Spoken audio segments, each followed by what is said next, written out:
Halo teman-teman semuanya, bertemu lagi dengan Anka. Mari kita belajar perubahan fisika dan perubahan kimia.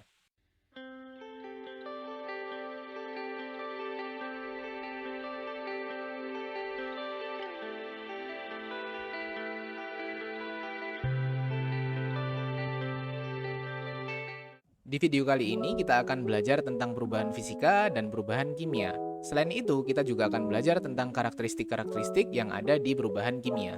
Sebelum kita beranjak ke pembahasannya, saya ada pertanyaan untuk kalian.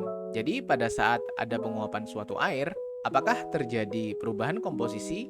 Tolong pause video ini dan diskusikan dengan matang ya. Jadi jawabannya adalah pada saat terjadi penguapan air tidak akan terjadi perubahan komposisi di dalam cairan air dan uap air. Pada saat itu tidak akan terjadi perubahan-perubahan yang dapat kita observasi di level mikro, yaitu air sendiri dan uap air adalah sama. Penguapan air adalah suatu contoh yang paling sederhana tentang perubahan fisika.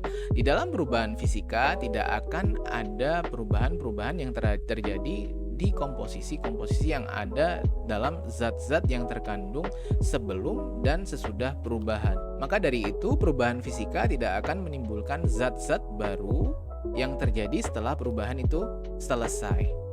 Dan pastinya jenis perubahan ini dapat diputarbalikkan secara mudah. Atau dalam bahasa Inggrisnya kita sebut reversible. Setelah kita belajar tentang perubahan fisika, ada baiknya kita juga belajar tentang perubahan kimia. Jadi apabila perubahan fisika tidak menimbulkan zat-zat baru yang dibentuk, di perubahan kimia ada zat baru yang dibentuk setelah perubahan itu terjadi. Maka dari itu perubahan kimia itu susah untuk diputarbalikkan. Dan pastinya di dalam perubahan kimia akan menimbulkan zat baru yang terbentuk pada saat perubahan itu selesai. Satu hal unik di dalam perubahan kimia adalah pemakaian energi yang terjadi di dalam proses itu sendiri. Tiga hal ini adalah karakteristik-karakteristik yang dapat kalian temukan di dalam perubahan kimia. Contoh-contoh sederhana yang dapat kita lihat di dalam kehidupan sehari-hari tentang perubahan kimia yang pertama adalah pembakaran. Di dalam pembakaran akan terjadi perubahan kayu menjadi abu. Di saat pembakaran terjadi, kalian akan sadar betapa susahnya untuk memutarbalikkan abu menjadi kayu.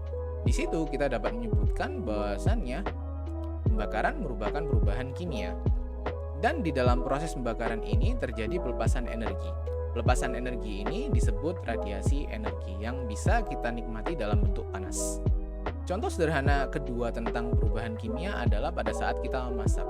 Pada saat kita memasak, kita akan mengetahui bahwasannya beberapa makanan akan kehilangan bentuk aslinya. Dan pastinya pada saat kita memasak, kita juga akan membutuhkan energi untuk memproses makanan tersebut menjadi lebih lunak dan menjadi lebih lezat pada saat kita memakannya.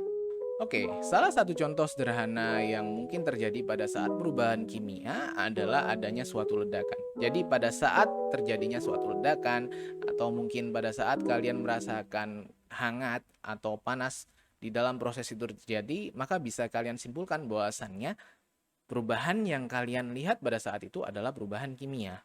Jadi setelah kita belajar mengenai perubahan fisika dan perubahan kimia, bagaimana? Apakah kalian sudah tahu? Bila kalian sudah tahu, apakah kalian bisa menyebutkan beberapa perubahan fisika dan kimia yang bisa kalian observasi di dalam kehidupan kita sehari-hari? Dengan berakhirnya video kita kali ini, kita telah berhasil belajar tentang perubahan fisika, perubahan kimia, dan karakteristik-karakteristik tentang perubahan kimia.